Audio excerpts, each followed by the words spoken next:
Hello students, in the previous videos we studied about meiosis 1.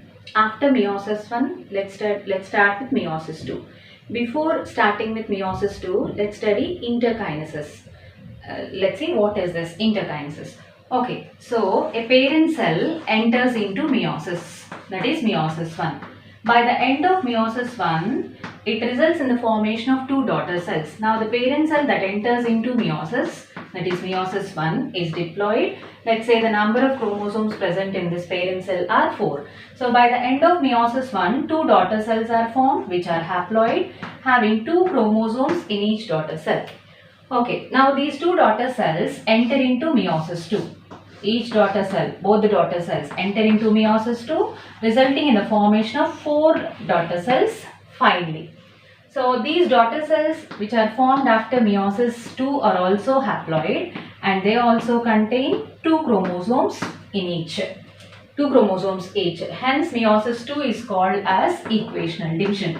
So before the daughter cells of meiosis 1, before they enter into meiosis 2, they undergo a kind of preparation during which they prepare themselves to undergo meiosis 2.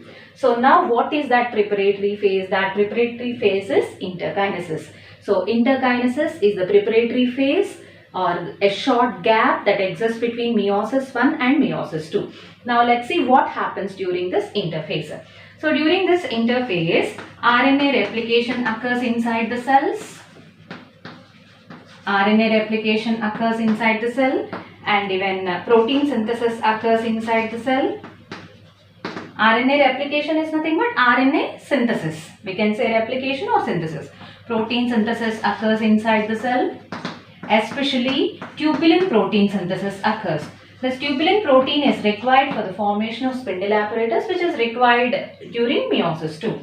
And along with this, centriole duplication also occurs. But the centriole duplication occurs only in case of animal cells. But this event is absent in plant cells. It occurs only in animal cells, but this event is absent in plant cells. Right. So all these events are taking place during interphase also, that is before meiosis 1, before the start of meiosis 1. But one event which is taking place during interphase is not occurring during interkinesis. What is that event? That event is DNA replication. So DNA replication occurs during the S phase of interphase, but this DNA replication is not taking place during interphase. Now let's see why. What is the reason? What is the reason for not occurrence of this DNA replication during this interkinesis? Okay, because the daughter cells of meiosis 1 are already with 2 chromatids in each chromosome. The daughter cells, so let's say this is the daughter cell of meiosis 1. The daughter cells of meiosis 1 are already with 2 chromatids in each chromosome. Hence, there is no need of DNA replication. There is no need of duplication of one chromatid of a chromosome into another chromatid of the same chromosome. Hence, there is no DNA replication during this interkinesis. So, this is a preparatory phase, and this is also called as, interkinesis is also called as intrameiotic interkinesis.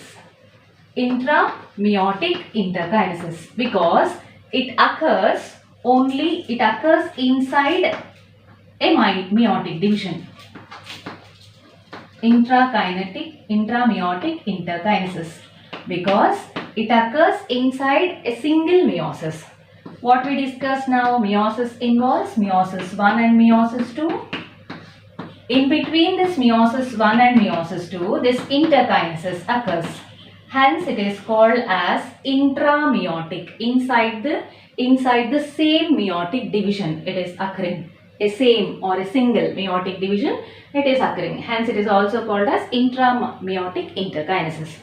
So, after this interkinesis, daughter cells of meiosis 1 enter into meiosis 2. So, this meiosis 2 is also called as equational division and it is similar to mitosis. But there are some differences between meiosis 2 and mitosis. Let's see the differences between meiosis 2 and mitosis now.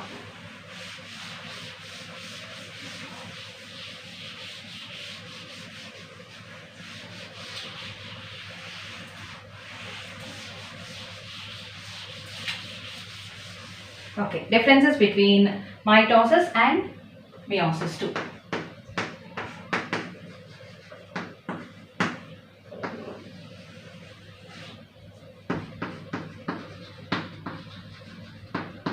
Mitosis occurs in both haploid and diploid cells.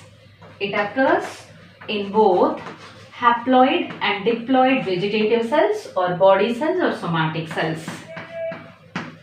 Whereas meiosis II occurs only in haploid. Meiosis II occurs only in haploid germinal cells or sex cells, which are the daughter cells of meiosis I. Meiosis II occurs only in haploid germinal cells, which are the daughter cells of meiosis I. Which are the daughter cells of meiosis I. Right. Next difference is mitosis starts immediately after the replication of DNA. That means immediately after interphase, mitosis will be started. So immediately it starts after interphase. That is, we can say replication of DNA. After interphase it starts. But meiosis II, or we can say after interphase or immediately after replication of DNA. Mitosis is initiated immediately after replication of DNA, whereas meiosis II is not initiated immediately after replication of DNA, because during interkinesis there is no replication of DNA. Next thing is, by the end of mitosis, 2 daughter cells will be formed. 2 daughter cells are formed, whereas by the end of meiosis II, 4 daughter cells are formed. 4 daughter cells are formed. And always, one parent cell can enter into mitosis. One parent cell, which can be either haploid or diploid parent cell, enters into mitotic cell division. Whereas in case of meiosis II, parent cells are 2 parent cells. 2 parent cells, which are the daughter cells of meiosis I, enter into meiosis II, resulting in the formation of 4 daughter cells. So, and one more thing is, in mitosis, the type of spindle apparatus which is formed is longitudinal spindle apparatus, whereas during meiosis or meiosis II also, the type of spindle apparatus formed is transverse spindle apparatus. I'll explain what is this. Let's say this is the cell, this is the animal cell. During mitosis, what type of spindle apparatus is formed? Longitudinal, like this. Here one centrosome, here one centrosome. So this is spindle apparatus. Like this, chromosomes. It attaches with the chromosomes. Whereas in case of meiosis II, so in mitosis also metaphasic plate is formed. In meiosis II also metaphasic plate is formed during metaphase II. So in meiosis II, what type of spindle apparatus is formed? Transverse spindle apparatus. Let's say I'm drawing here. Let's say this is the cell. This is the cell. Like this, spindle apparatus will be formed. This is one centrosome. This is another centrosome. These are the chromosomes which are aligning at the center of the cell. Like this, spindle fibers are attached with the chromosomes at the point of kinetochores. So what is the spindle apparatus called? Transverse spindle apparatus. What is the spindle apparatus called? Longitudinal spindle apparatus. So these are the differences between mitosis and meiosis. In the next class, I will be starting with meiosis II. Thank you, students.